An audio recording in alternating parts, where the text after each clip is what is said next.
Estamos de vuelta con nuestro primer invitado, el doctor Miguel García, presidente de la Federación Nacional de Servidores Públicos del Ecuador.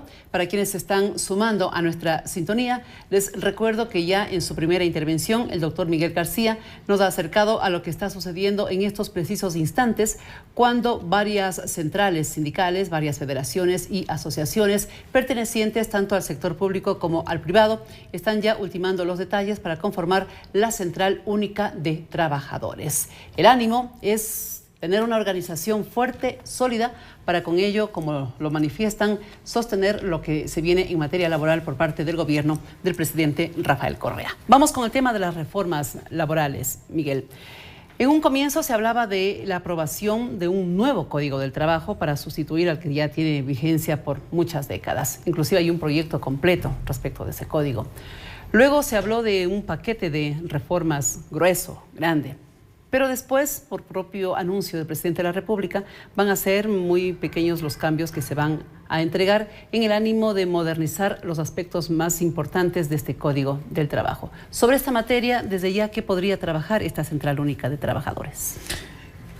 Nancy, ¿qué aspirábamos los trabajadores del sector privado y del sector público con un gobierno socialista como dice ser este? Que cualquier modificación que se haga sea en el ánimo de garantizar los derechos de los trabajadores, también en el caso de la privada, de los empresarios, y fundamentalmente en el caso del sector público, de garantizar el derecho constitucional que tienen los ciudadanos de recibir servicios públicos de calidad, que no los estamos otorgando. En consecuencia, sí, defender los derechos de los trabajadores, pero asimismo sí también defender el derecho de los contribuyentes, de los ciudadanos, de los usuarios, como querramos llamarlo. Esto implicaba necesariamente modificaciones al Código del Trabajo actual, pero que vayan concomitantes con el derecho que está consagrado en la Constitución de que los derechos de los trabajadores y de la ciudadanía deben ser progresivos. Estamos hablando de qué, por ejemplo, Miguel. Por ejemplo, el derecho a la estabilidad.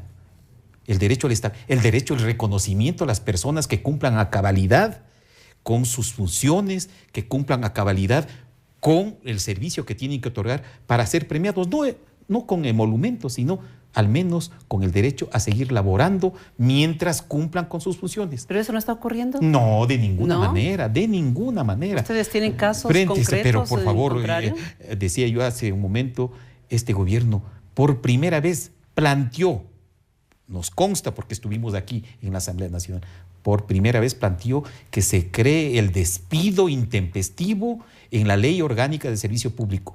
Este mecanismo de despido que existía solo en el Código del Trabajo, este gobierno, el presidente de la República, que tuvo la iniciativa, lo planteó. La Asamblea rechazó esa circunstancia y habiendo sido rechazado esa circunstancia, el presidente en el veto colocó la compra de renuncia obligatoria, que fue rechazada también el 29 de septiembre, un día antes del famoso 30 de septiembre. Sin embargo, de lo cual, pese a que fue rechazada por la Asamblea Nacional, el presidente, con un decreto ejecutivo, a pretexto de la potestad que tiene en la Constitución de vetar, introduce este mecanismo de compra de renuncia obligatoria, que no es otra cosa que un atentado a la estabilidad. Finalmente, proyecta un cambio en el Código del Trabajo y plantea unas reformas. El 1 de mayo, que es para nosotros muy significativo como trabajadores, el nuevo ministro Carlos Marx Carrasco presenta ante la población el proyecto de ley revolucionario, así lo presentó a la señora presidenta de la Asamblea Nacional.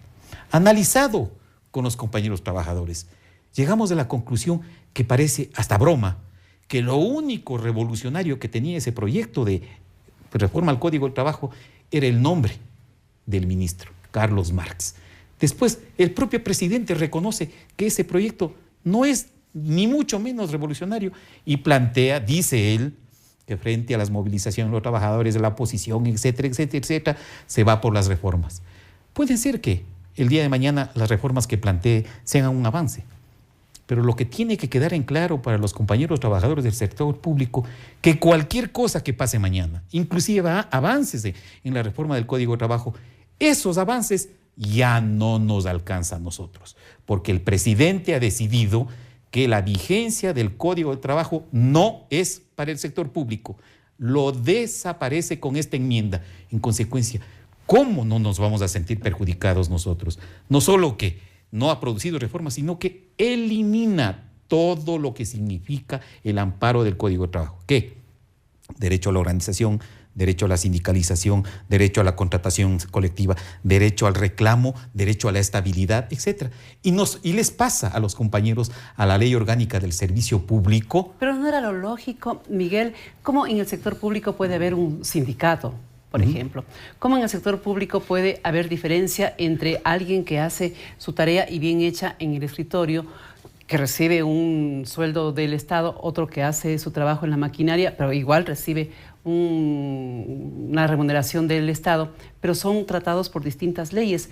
¿No era indispensable que sea la misma ley orgánica de servicio público para los dos casos que son servidores públicos? No, nosotros habíamos planteado e inclusive le dijimos que si está haciendo un esfuerzo, hemos calculado que una de las cosas que va a investigarse y que a algunos les va a llevar a la cárcel, de los que están trabajando actualmente, es aquellos que están haciendo consultorías, porque hacen consultorías de todo, de todo.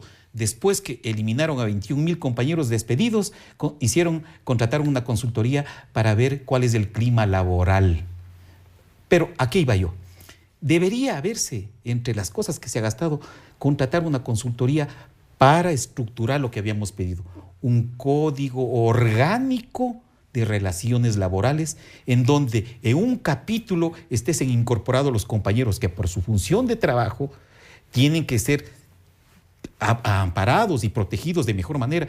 No es lo mismo que un ingeniero de petróleos que esté en el campo y un ingeniero que está en la oficina tengan el mismo trato. Tiene que haber más protección para este compañero que está en más riesgo. Otro capítulo para la Ley Orgánica del Servicio Público y un capítulo global como una especie de código de procedimiento disciplinario para evitar los abusos que se dan en ambos ámbitos.